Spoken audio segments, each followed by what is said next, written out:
Allah Allah agisna ya Rasulullah ya dimal jah alaika salawatullah amadun bil bad yartaji lasmal atab jud bil jawab marhaban qad qabalna.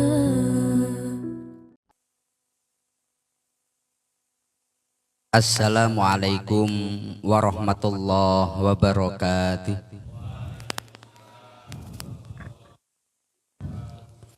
Alhamdulillah wa syukrulillah wa bini'matillah la hawla wa la quwata illa billah. Alhamdulillahilladzi an'ama alaina bini'matil iman wal islam. Alhamdulillahilladzi khalaqal mauta wal hayata liyabluwakum ayyukum ahsanu amala. Rabbi shrah li sadri wa yassir li amri wahlul 'uqdatam min lisani yafqahu qauli. Kepada yang kami muliakan segenap hadirin hadirat yang dirahmati Allah Subhanahu wa taala, wabil khusus yang kami muliakan segenap jajaran kepengurusan MWJNU Batam Kota, jajaran Suriah, jajaran Tanfidiyah, yang kami muliakan segenap sahabat-sahabat Ansor Banser PAJ Batam Kota.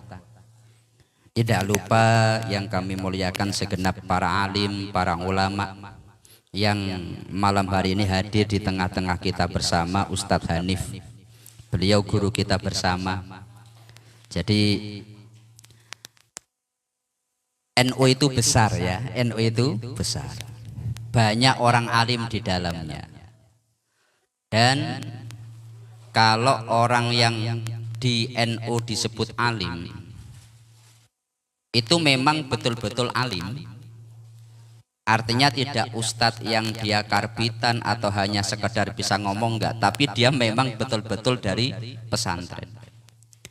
Maka semoga nanti kita semuanya ini senantiasa bisa memberdayakan ulama-ulama kita.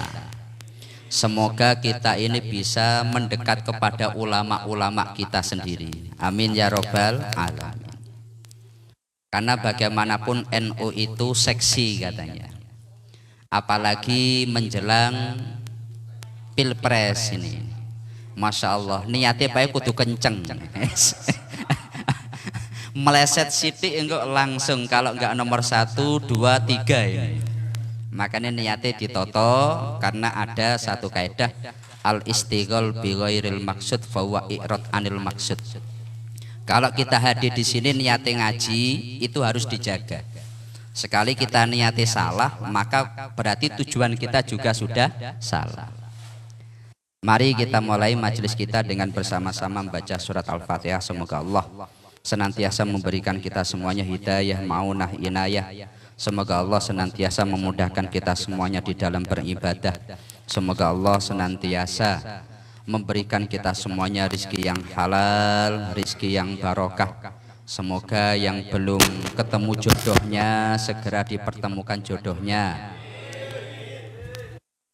Amin. Buanter Mbak Nasrun saman amin Mbak. Wani amin nih loh rasane. Kurang tapi ya udah. Mugi-mugi kita semuanya tetap istiqomah di Nahdlatul Ulama. Amin ya robbal alamin. Al-Fatihah. A'udzu billahi minasyaitonir rajim. Bismillahirrahmanirrahim. Alhamdulillahi rabbil alamin. Ar-Rahmanir Rahim. Maliki yaumiddin. Iyyaka na'budu wa iyyaka nasta'in. Ihdinas siratal mustaqim. Siratal ladzina an'amta 'alaihim ghairil maghdubi 'alaihim waladdallin. Amin. Bismillahirrahmanirrahim. Pembahasan kita sekarang masuk di bab sholat, kitabus sholati. Bismillahirrahmanirrahim. Kitabu ahkamis sholati. Adapun kitab ini atau bab ini menjelaskan tentang hukum-hukum sholat. Wahia adapun sholat lughatan secara bahasa itu ad-du'a'u adalah doa. Jadi sholat itu kalau secara bahasa itu artinya doa. Maka kalau ada orang doa, ya dia berarti disebut orang yang sholat. Jadi kalau kita doa itu kita sholat. Bahasa sholat itu belum tentu maknanya seperti yang kita lakukan, karena seringkali kalimat sholat itu digunakan untuk doa. Yang pasti itu di dalam Quran gitu. Khudh min amwalihim shadaqatan tutahhiruhum wa tuzakkihim biha wa sholli alaihim. Ada kata wa sholli alaihim. Ambillah harta mereka sebagai zakat yang mensucikan mereka dan membersihkan mereka, wasolli alaihim, dan kamu doalah untuk mereka. Inna sholataka sakanul lahum, karena doamu akan menenangkan mereka. Jadi dari sisi bahasa yang namanya sholat itu doa. Maka kalau ada orang dia berdoa, hakikatnya secara bahasa dia sudah sholat. Tapi belum sholat secara syariat. Wasyar'an adapun sholat secara syara atau secara syariat. Kama qala ar-Rafi'i, kama seperti perkara qala yang telah berkata siapa ar-Rafi'i, Imam Rafi'i, itu aqwalun wa af'alun muftatahatun bit takbiri muftatamatun bit taslimi bisyaro itu. Sedangkan sholat dari sisi syariat itu apa? Kalau menurut Imam Rafi'i, beliau menyebutkan definisi sholat itu adalah aqwalun, ucapan-ucapan, wa af'alun, dan perbuatan-perbuatan. Serangkaian ucapan dan serangkaian perbuatan, muftatahatun bit takbiri yang diawali dengan takbir, muhtatamatun bit taslimi dan diakhiri dengan salam, bisyaro itu dengan syarat-syarat tertentu atau khusus. Jadi yang namanya sholat itu kalau dari sisi syariat, secara definisi, secara terminologi, itu adalah serangkaian ucapan-ucapan dan perbuatan-perbuatan yang diawali dengan takbir, diakhiri dengan salam, dengan syarat-syarat tertentu. Kalau tidak diawali dengan takbir, tidak disebut sholat. Kalau tidak diakhiri dengan salam, tidak disebut sholat. Kalau tidak ada ucapan, tidak disebut sholat. Kalau tidak ada perbuatan, tidak disebut sholat. Makanya di pertemuan sebelumnya, ketika ada orang saat sholat cuma umi-umi umpamanya, cuma gimana? Yang namanya sholat itu harus ada ucapan. Makanya dalam hal ini menurut Imam Nawawi, kalau orang dia sholat mengucapkan rukun qauli tapi enggak kedengaran telinganya sendiri, sholatnya enggak sah. Jadi umpamanya dia cuma gitu saja tapi telinganya sendiri enggak dengar, itu menurut para ulama sholatnya enggak sah. Karena standar ucapan itu adalah minimal telinganya sendiri dengar. Hanya satu imam yang seingat kulo yang mengatakan sanku, Imam Al-Qurhi. Itu yang penting umi-umi wes sah. Tapi lah megur cuma batin tok. cuma batin saja tanpa menggerakkan bibir, tanpa mengucapkan, maka ini ya tidak sah. Atau dia tidak mengawali dengan takbir, umpamanya dia sholat dengan alhamdulillah, enggak sah. Atau krono rumangsa dosane kata, maka dia astaghfirullah, sholatnya enggak sah. Atau diganti dengan kalimat yang lain, ini enggak sah. Kenapa? Yang namanya sholat harus diawali dengan takbir dan diakhiri dengan salam. Kalau sholat tidak diakhiri dengan salam, maka ini tidak disebut sholat. Salamnya ini salam yang pertama, yang itu ke kanan. Umpamanya jenengan sholat, assalamualaikum warahmatullah, kiri dulu, habis itu buka HP, habis itu nelpon assalamualaikum. Meskipun Anda sudah salam, ini sholat belum selesai, berarti sholat Anda batal. Karena yang dimaksud salam itu adalah salam yang kanan. Kalau assalamualaikum warahmatullah, habis itu terus buka HP, enggak salam yang kiri, sholat tetap sah. Karena yang dimaksud penutup sholat adalah salam yang kanan. Jelas ya? Dan harus memakai syarat. Kalau enggak terpenuhi syarat-syaratnya, umpamane orang sholat tanpa wudhu terlebih dahulu, meskipun takbir, meskipun membaca Fatihah, meskipun gerakannya benar, tapi sholatnya tidak sah. Syarat sholat menghadap kiblat, meskipun takbir, meskipun bacaannya fasih, selama syarat enggak terpenuhi, maka sholat tidak sah. Lah sholat ini merupakan satu ibadah yang paling primer di dalam Islam. Kalau di beberapa keterangan itu, jadi sholat 5 waktu itu kan difardukan setelah Rasulullah Isra Mi'raj. Jelas ya, setelah Rasulullah Isra Mi'raj. Seringkali ada pertanyaan, sebelum Rasulullah Isra Mi'raj itu Nabi sholat apa enggak? Sebelum kan Isra Mi'raj itu sekitar 2 tahun atau 1 tahun sebelum Nabi hijrah. Jelas ya? Jadi umat Islam mengenal sholat 5 waktu itu setelah Rasulullah Isra Mi'raj. Padahal Isra Mi'raj itu terjadi di tahun 11 tahun 12 Hijriah. Tahun 11 12 kenabian. Berarti Nabi sudah jadi seorang Nabi 11 tahun lebih, baru Allah memberikan perintah melalui Isra Mi'raj.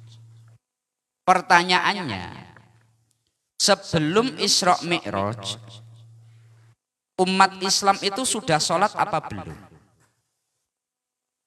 Lalu sholatnya bagaimana dan jumlahnya berapa? Ya kan? Penting kita niku untuk mengetahui sejarah. Karena kalau menurut Mbah Yai Maimun Zubair, ihtiyajul alim ilat tarikh kahtiyajihi ilan nahwi wasyarfi. Wong alim itu ya kudu ngerti sejarah. Bahasa kita jas merah, jangan lupakan sejarah ya, jangan sampai melupakan sejarah. Orang alim itu harus ngerti sejarah seperti dia ngerti ilmu nahwu dan ilmu sorof.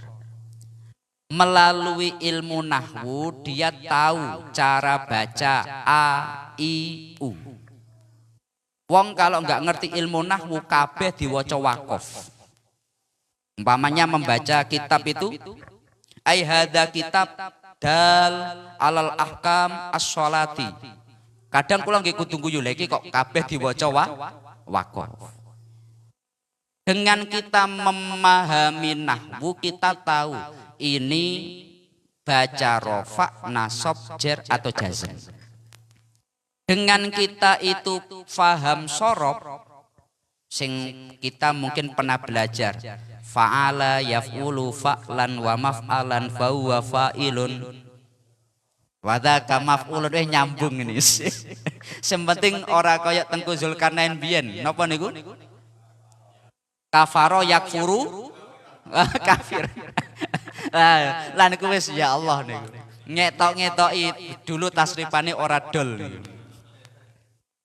Artinya orang itu kalau pingin betul-betul memahami khazanah Islamiyah, dia harus tahu ilmu alat yakni nahwu dan sorof. Tapi enggak hanya sekedar ilmu nahwu dan sorof, dia juga harus tahu sejarah. Ayat ini diturunkan di mana, hadis ini dulu diucapkan Nabi dalam keadaan apa.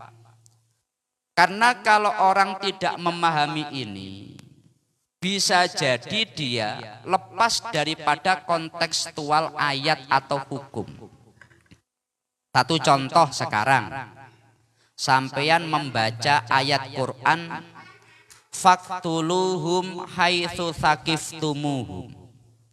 Bunuhlah orang kafir dimanapun kamu menemui mereka. Ayat itu kalau dilihat terjemahan ya maknanya begitu. Di mana ada orang kafir perintahnya dibunuh. Tapi ini akan menjadi jelas kalau kita memahami, oh ayat ini diturunkan ketika perang. Oh ayat ini konteksnya dalam keadaan perang, bukan dalam keadaan normal. Maka dalam hal ini orang alim harus paham sejarah. Lah dalam pandangan para ulama, Rasulullah itu beliau model ibadah ada beberapa fase. Fase pertama sebelum beliau itu jadi nabi. Jadi sebelum beliau jadi nabi, beliau niku ibadah tafakkur. Bitafakkuri fi masnu'atillahi. Rasulullah niku tafakkur. Kok enek makhluk iki mesti enek sing nyiptakni. Kok enek wong ganteng, enek wong elek iki mesti enek sing nyiptakni. Di mana ada sesuatu, ada perkara, pasti ada sabab musababnya. Ini pasti ada yang menyebabkan semua itu. Kemudian ibadahnya juga wa ikramu man yamurru alaihi minad dhaifani. Rasulullah memuliakan tamu. Ini sebelum jadi nabi ibadah Rasulullah begitu. Kemudian Rasulullah itu beliau setelah jadi nabi, beliau niku diajari sholat. Menurut salah satu hadis, Rasulullah niku kalih malaikat Jibril diajari tata cara wudu dan tata cara sholat. Di dalam kitab Jamal, di sana disebutkan bahwa Rasulullah niku sholati sebelum Isra Mi'raj. Summa ba'dal bi'sah kana alaihi rok'atani bil ghodati wa rok'atani bil asyi. Rasulullah niku sholati 2 kali, sehari 2 kali. Di waktu pagi 2 rakaat dan di waktu sore 2 rakaat. Jadi Nabi sebelum sholat 5 waktu ya wis sholat. Jelas ya? Tapi pagi 2 rakaat, kemudian sore 2 rakaat. Satu contoh kan sahabat Ali bin Abi Thalib itu termasuk as-sabiqunal awwalun, orang yang generasi awal golongan Islam. Sama lihat sejarahnya Ali masuk Islam itu gara-gara apa? Itu ketika Ali nginap di rumah Nabi, Ali itu melihat Nabi dengan Khadijah sholat. Itu padahal jauh sebelum Isra Mi'raj. Artinya sebelum Isra Mi'raj itu sekian banyak bukti Rasulullah juga sudah sholat. Cuma sholatnya itu tidak seperti kita. Jelas ya, tidak seperti kita.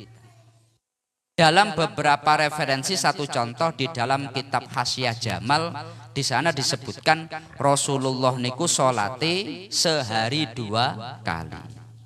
Baru setelah itu Isra Mi'raj, Rasulullah diwajibkan sholat 5 waktu.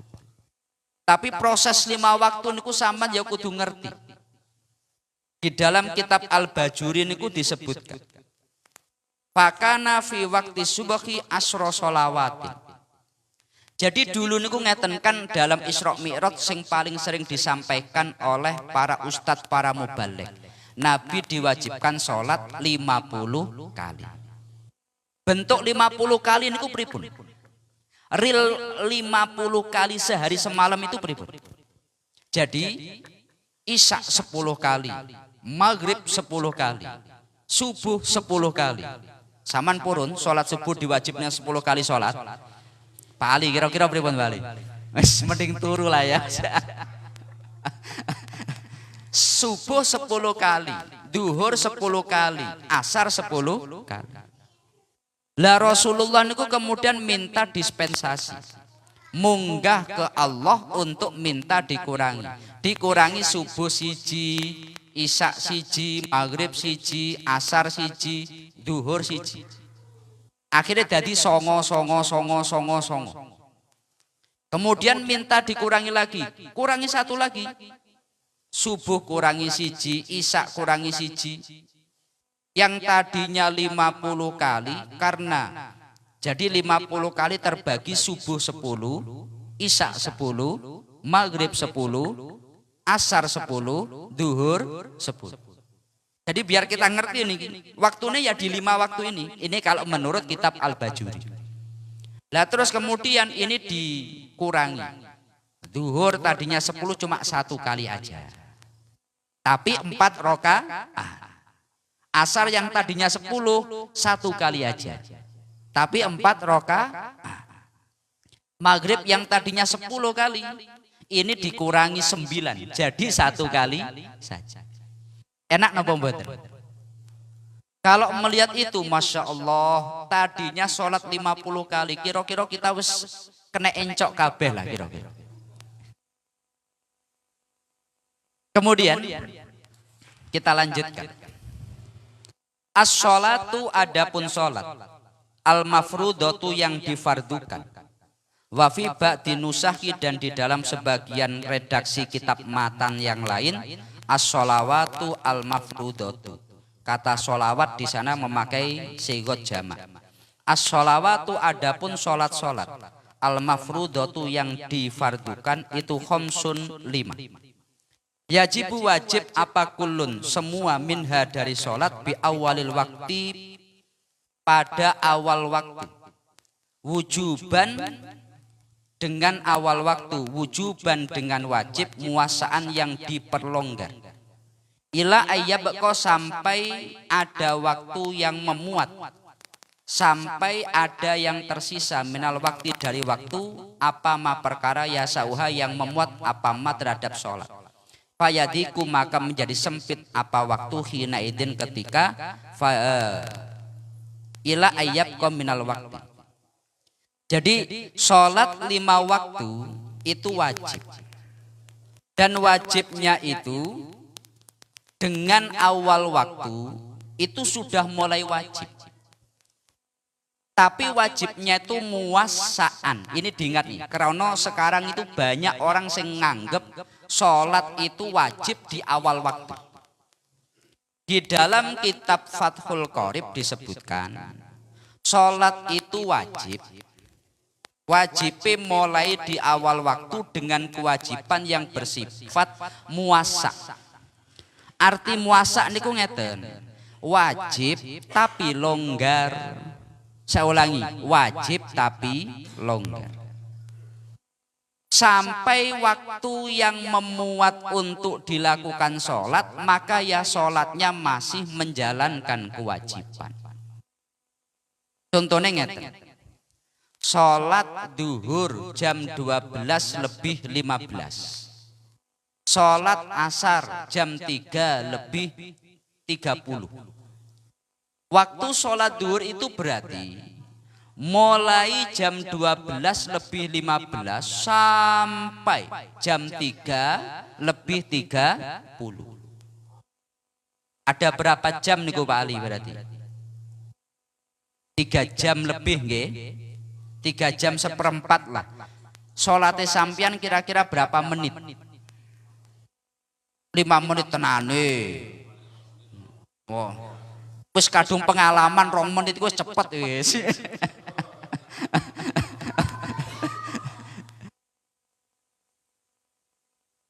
Salate suwi, jadi enek ning pondok niku. Awakmu salate suwi kaya nganu wong amatir wis. Salat lah suwi malah ngetok-ngetoki amatir, duduke enggak pengalaman. Nggih, Mbah nggih. Wis. Jadi kan enek sahabat sing salatin ku cowepet. Namanya sahabat Ibnu Abbas. Sahabat Ibnu Abbas itu sampai para sahabat dan tabiin itu janggal. Kenapa? Ibnu Abbas itu ahli Quran. Ibnu Abbas itu orang yang sangat alim. Tapi sholatnya kok cepetin naudzubillahi min dzalik. Akhirnya para sahabat yang lain, para tabiin tanya, Ibnu Abbas kamu sholat kok cepet itu alasannya apa? Ibnu Abbas menjawab, ubadiru wasa isya syaiton. Saya pingin mendahului godaan setan. Maka Ibnu Abbas itu kalau sholat memang diniati cepet. Niatnya ben gak sampai digoda setan. Makanya sampean kalau pingin sholatnya nggak pingin digoda setan, sing cepet. Lah sholatnya suwi-suwi kok ora khusuk tapi ngelamun. Wah nggih. Lah kelasnya kita khusuk koyok sahabat Abu Bakar wangel itu. Apalagi koyok sahabat Umar, sahabat Ali. Itu angel itu. Minimal kita nggak digoda setan kuwi wis apik kan. Nggih kan lah menurut standari Imam Al-Ghazali. Ben khusuk kita memahami apa yang kita baca. Lah wong kadang sakniki kula tanya, kalimat yang Anda baca dalam sholat berapa persen yang Anda paham? Kalau ucapan Al-Ghazali dipraktekkan ini nggak bisa. Kenapa? Rata-rata kita itu ngertine mekur kabira walhamdulillahi kasira. Maknane opo? Fikirane melayang ning ndi-ndi krana nggak paham maknane. Makanya wis mengikuti madhab Ibnu Abbas wela. Orang ngikuti saya ya. Pak Ali sholatnya kok cepet ya ngikuti Ibnu Abbas kan keren. Ngikuti sahabat. Wah keren. Sementing orang pas dadi imam lah dadi imam kok malah makmume sing ngamuk-ngamuk. Karena ngeten, kula niku di Batam ini ada orangku sampai kapok jamaah di masjid itu. Karena dianggap sholat itu terlalu lama. Jadi dia tuh setelah sholat ngamuk-ngamuk, dia mau pergi nggak bisa. Karena apa? Sholat itu kuwalem. Allahu Akbar. Setelah selesai, wah getun aku sholat ini. Wah langsung moh ini. Bener tuh ngamuk-ngamuk itu. Itu malah kayak ceritanya sahabat Mu'ad bin Jabal kan. Ketika enek orang mau mengembalakan onta, dia pingin sesegera mungkin, tapi dia juga pingin sholat subuh. Dalam riwayat yang lain itu sholat maghrib. Ternyata sahabat Mu'ad itu ketika diminta jadi imam, yang dibaca surat Al-Baqarah sampai hatam. Padahal ini makmumnya kesusu. Ya kan? Langsung akhirnya sampai dadi rame. Maka Rasulullah berkata, afattanun ya Mu'ad. Hei Mu'ad, apa kamu pingin sholat ini malah jadi fitnah? Ya kan? Makanya sama lihat Rasulullah sekhusyuk apapun sholatnya, bila di tengah-tengah sholat ada suara tangis anak kecil, seketika sholatnya dipercepat. Orang malah arek cilik diseneni. Ini masjid kan biasa arek cilik diseneni kan? Iya kan? Sholat ini. Sama lihat itu Nabi sholatnya kita dengan Nabi lebih khusyuk mana? Lebih khusyuk Nabi. Iki kan gak di masjid kan? Wah tadi bebas ini. Lah di masjid aku ngajine gak ngene aku. Enggak, tapi memang secara ilmiah begitu. Anda lihat dalam sejarah Rasulullah itu beliau kalau sholat kadang yang dibaca 100 ayat, 200 ayat. Tapi sekali ada di belakang itu gerusah-gerusu atau suara tangis anak-anak, seketika Nabi mempercepat sholatnya. Artinya Rasulullah itu ngerti betul keadaan makmum. Lak makmume koyok wong sing soleh-soleh, wah iki makmume iki Mbah Nasirun. Ketorone ora enak, kalau dibuat lama enggak enak ya, cepet wae lah. Lah ndelok tampang-tampangnya makmumi pingin cepet kabeh to. Nggih, ya kan? Jadi yang paling sering ditanyakan standar jamaah itu panjang dan pendek berapa? Itu paling repot jawabnya.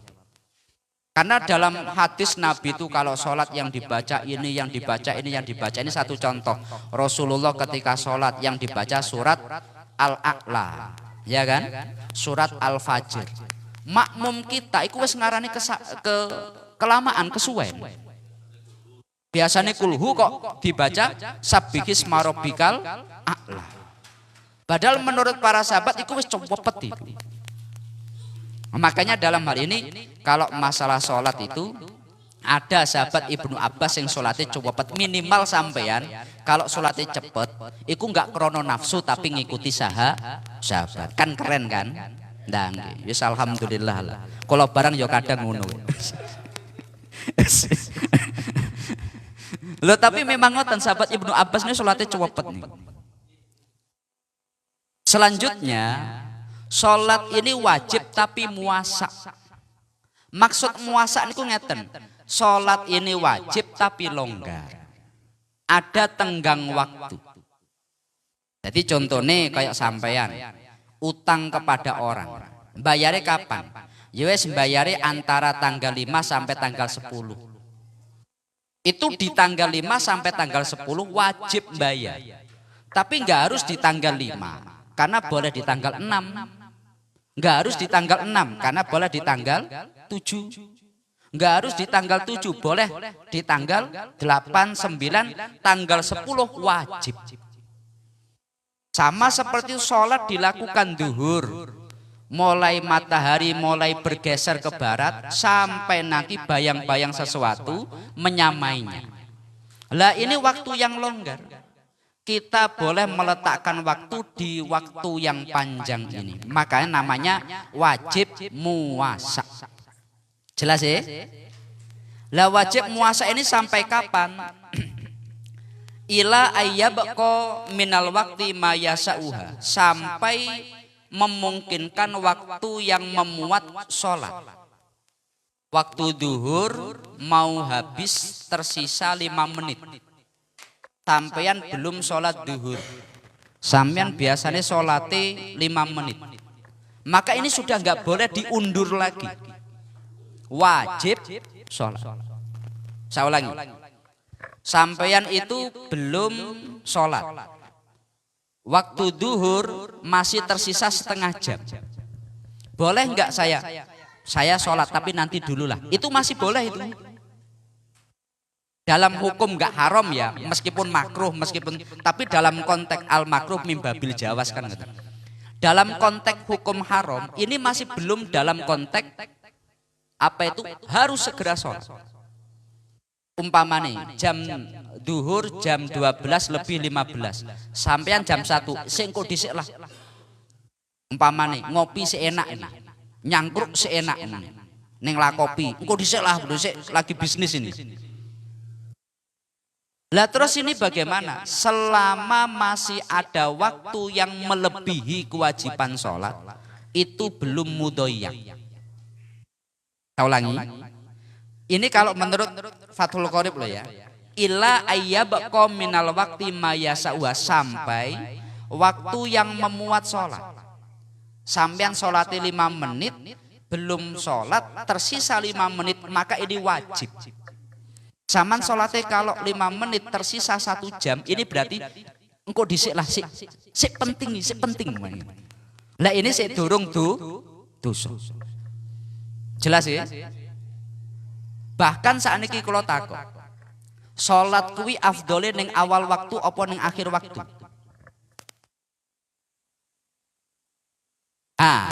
Sama tadi tak takut. Sholat itu afdole ning awal waktu apa ning akhir waktu? Kira-kira sampean ngendi? Awal. Wah, Pak Nasrul ini kelompok akhir Pak dia itu. Kelompok sibuk lah. Jadi duhur akhir, asar akhir, maghrib akhir, isya akhir.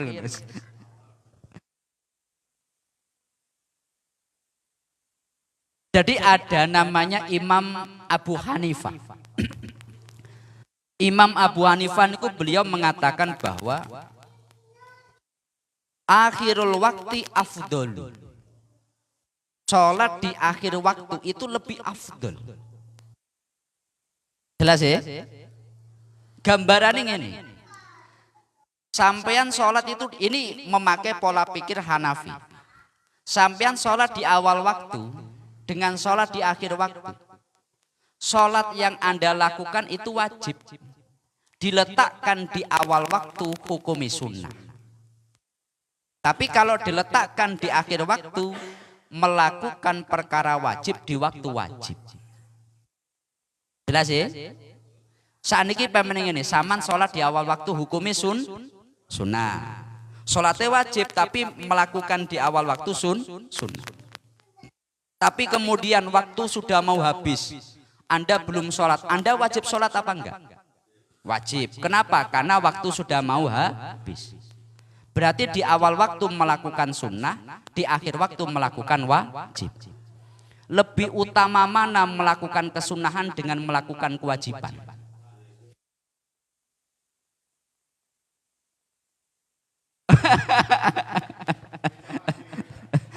Loh.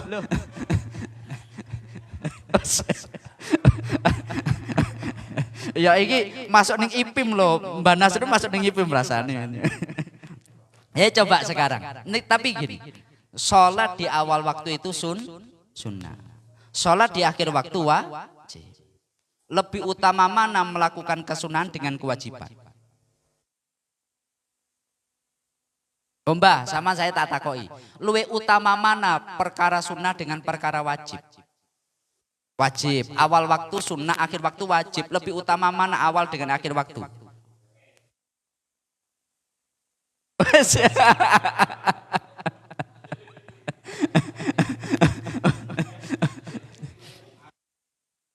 Enggak, niki karena apa? Di tengah-tengah masyarakat itu sekarang banyak yang nganggap sholat di awal waktu wajib. Sebagai perbandingan, zakat fitrah saman membayar itu di akhir Ramadan apa di awal Ramadan? Akhir. Lo kok enggak podo kambik sholat di awal Ramadan? Karena kita tahu waktu wajibnya akhir. Lebih afdol di akhir. Lah zakat kok saman pilih akhir, lah sholat kok pilih awal. Krono kalau sholat gak enek panitiane ya Mbak.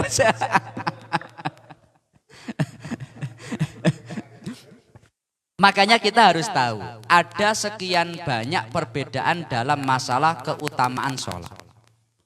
Menurut madhab Syafi'i, berdasarkan ayat Al-Quran fastabiqul khair, kamu bersegeralah atau berlomba-lombalah dalam melakukan kebaikan, maka al-muradu al-mubadaratu bisolati awwala waktiha. Yang dimaksud ayat ini adalah mengsegerakan sholat di awal waktu.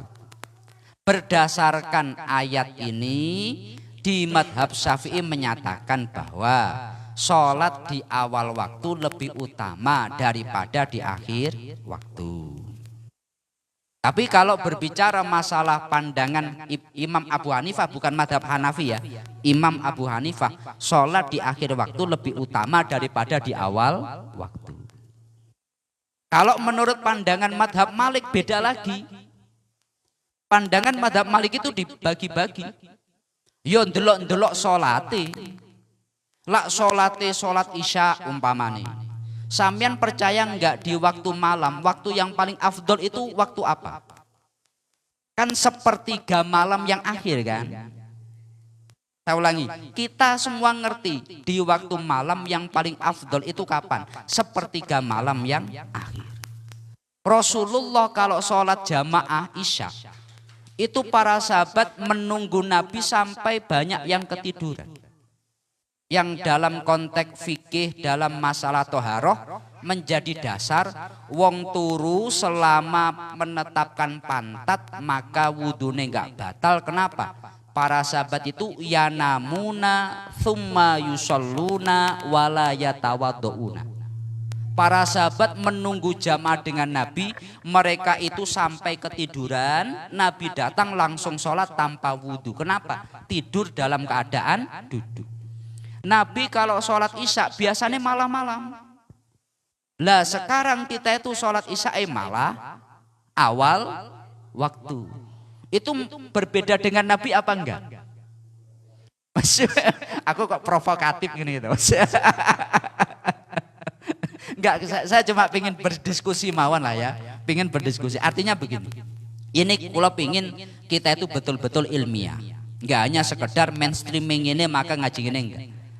Menurut madhab Syafi'i, sholat yang paling utama di awal waktu.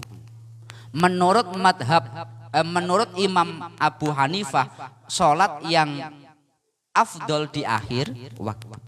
Menurut madhab Maliki itu dilihat-lihat.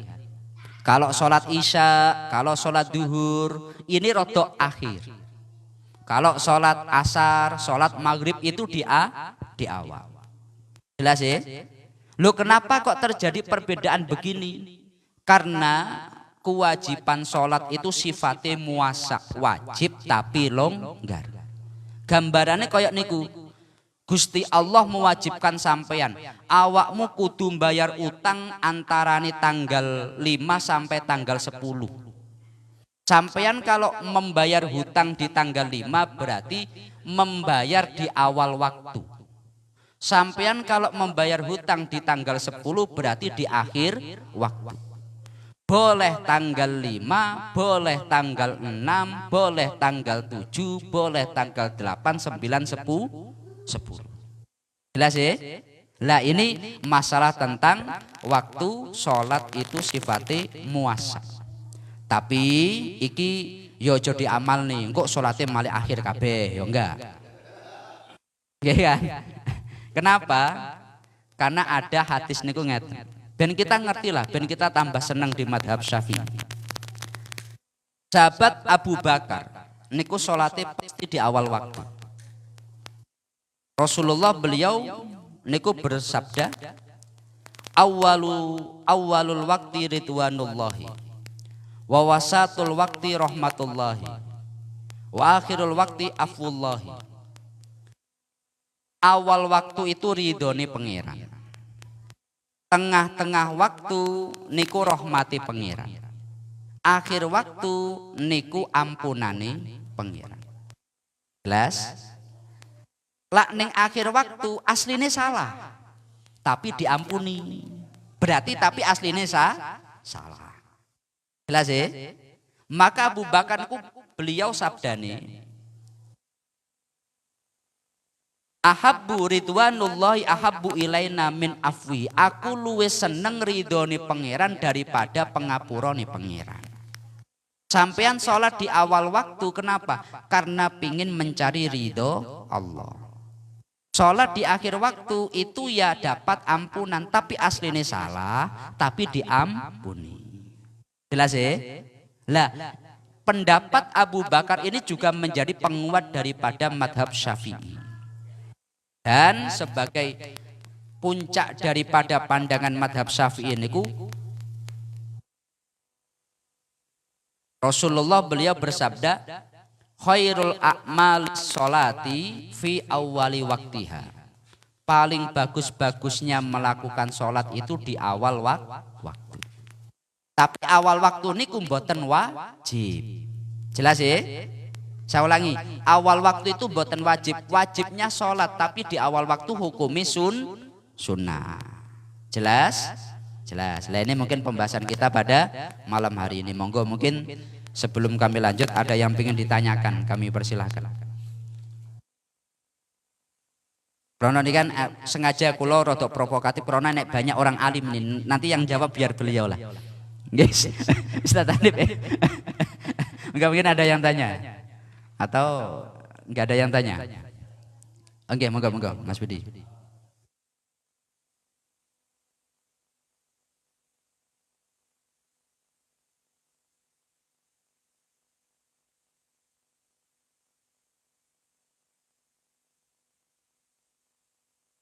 Orang kalau sholat di batin nggak sah, tapi kalau doa atau zikir di batin apa sah? Jadi dilihat dulu apa yang di batin. Kalau yang di batin itu sifatnya rukun qauli, takbir itu kan juga zikir toh. Jelas ya? Kemudian Fatihah itu juga bisa dimaknai doa juga. Ketika orang dia yang di batin rukun qauli, takbir, baca Fatihah, kemudian tasyahud akhir, ini kok cuma di batin, maka enggak sah. Tapi kalau umpamanya yang di batin bukan rukun qauli, sampeyan Fatihah oke, takbir oke, tasyahud oke, sholawat oke. Tapi ketika doa iftitah kabira walhamdulillah Anda cuma membatin, tetap sah. Sampeyan ketika sujud subhana rabbiyal a'la wa bihamdi, itu sampeyan batin, itu ya enggak masalah. Tapi kalau sampai rukun qauli, ucapan yang wajib dibatin, menurut Imam Nawawi enggak sah. Karena syaratnya harus natikon, harus ayat talaffadho bilisanihi natikon. Dia melafatkan dengan lisannya, dengan dia mengucapkan standari minimal telinganya sendiri dengar. Jelas gak? Sampean kalau doa umpamane gak apal doa kunut, krono orang mulai kecil sampai besar sholat subuh mesti dadi makmum, maka enggak apal doa kunut krono apalnya cuma amin amin amin. Wong enggak apal doa kunut bukan krono enggak belajar, bukan, saking istiqomah dadi makmum hafalnya cuma amin amin. Ojo suudon lah. Lagi suudon. Apal doa kunut enggak. Makanya sholat subuh, lu saya sholat subuh terus kok. Saya bahkan jadi makmum. Lah kok nggak hafal? Hafalnya cuma amin, amin, amin.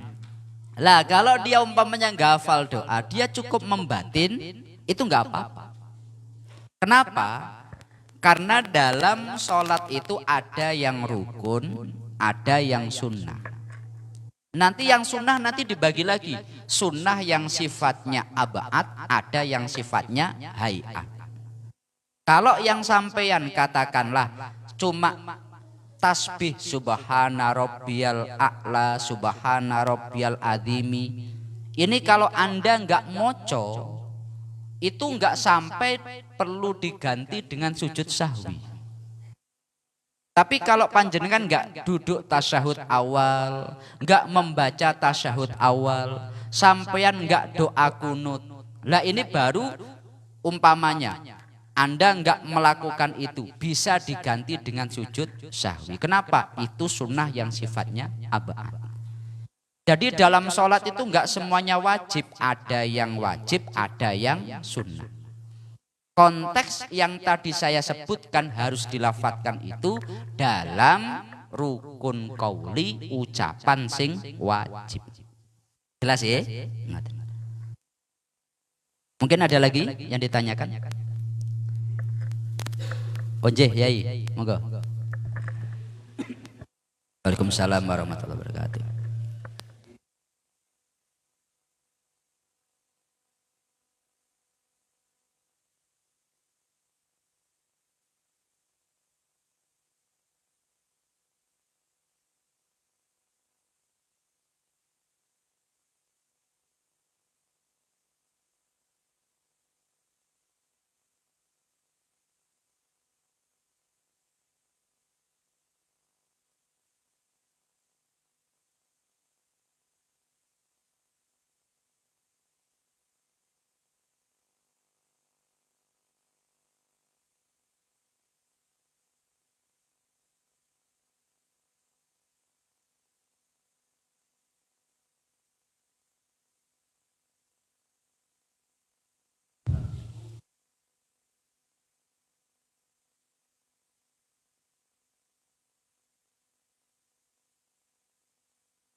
Waalaikumsalam warahmatullahi wabarakatuh.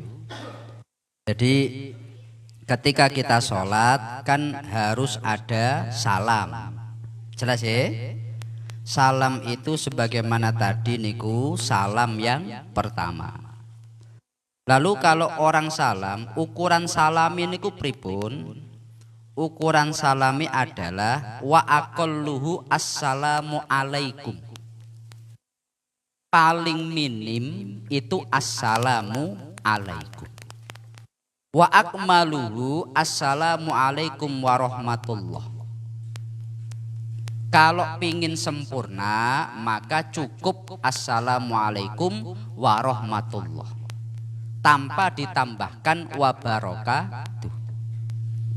Jadi dalam hukum menambahkan warahmatullah itu hanya lil kamal, untuk kesempurnaan salam. Umpamanya orang cuma assalamualaikum gini, berarti sholat sudah selesai, tapi salamnya belum salam yang sempurna, itu masih salam minimal. Sempurnanya assalamualaikum warahmatullah, tapi nggak perlu ditambahi wabarakatuh. Jelas Ustaz ya, ngaten.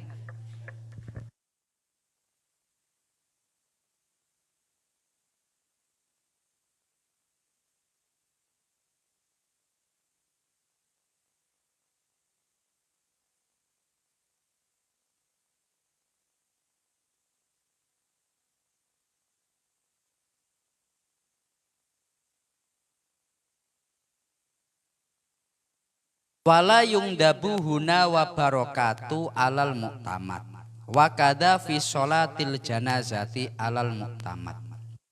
Menurut pendapat mu'tamad itu tidak disunnahkan mengucapkan wa barakatu pun sama dalam sholat jenazah, karena seringkali orang ngomong lak sholat biasa ya assalamualaikum warahmatullah, kalau sholat jenazah assalamualaikum warahmatullah wabarakatuh.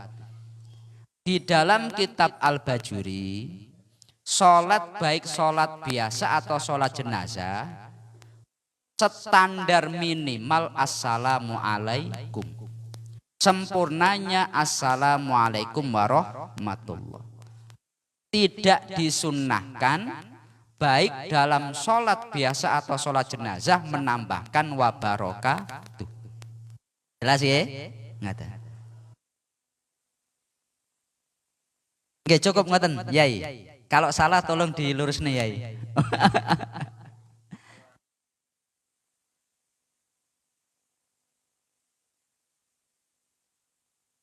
Ini as'alukal fauza bil jannah. Iku sing nguruki sinten, Mbak?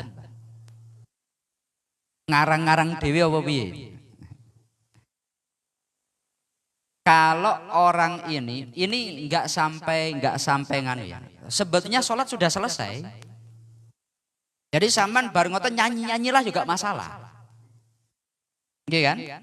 Kayak sing disampaikan Gus Bak, kan sholat sudah selesai, saya buka HP nggak masalah. Saya dzikir juga nggak masalah. Maka umpamine jenengan assalamualaikum inni as'alukal fauza wal jannah, ya Allah aku mohon keberuntungan, kebaikan dan surga, umpamanya ngeten nggih. Itu bagaimana?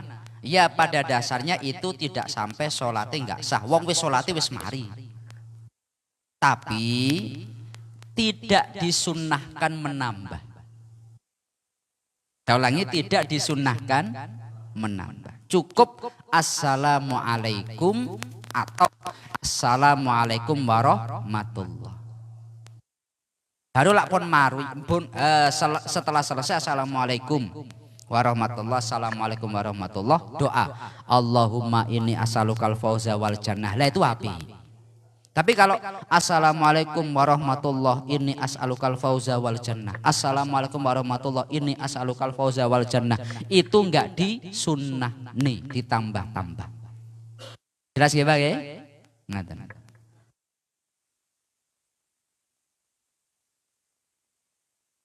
Karena sholat niku Meskipun kita melihat mungkin apa yang ada dalam sholat ketorone janggal, tapi kalau kita nggak sesuai itu malah kita nggak sah. Contoh nih, rukuk ini dua, kenapa sujud ini dua, kenapa rukuk kok cuma satu ya? Kalau saya buat rukuk dua sekalian gimana? Dan ini bagaimana? Pada dasarnya sholat niku ya ta'abudi, nggak boleh dirubah. Makanya ketika dalam hal salam ngerti wa barakatuh itu api. Bahkan umpamine jenengan membaca di dalam tafsir wa idza khuyyitum bitahiyatin fahayyu biasana minha aw rudduha. Kita itu umpamanya dalam masalah salam dulu banyak para sahabat itu nambah-nambah assalamualaikum warahmatullahi wabarakatuh waridwanu washolawatu ditambah-tambah. Itu tapi dalam konteks salam-salam biasa, bukan salam sholat. Lah salam sholat ngene iku assalamualaikum, sempurnanya assalamualaikum warahmatullah. Jelas ya, Mbak? Atau mungkin ada lagi yang tanya? Cukup ya? Sekarang ganti ibadah yang lain ya. Mungkin itu yang bisa kami sampaikan dari kami, kurang lebihnya mohon maaf yang sebesar-besarnya. Akhirul qauli wallahul muwaffiq ila aqwamit thoriq. Wassalamualaikum warahmatullahi wabarakatuh.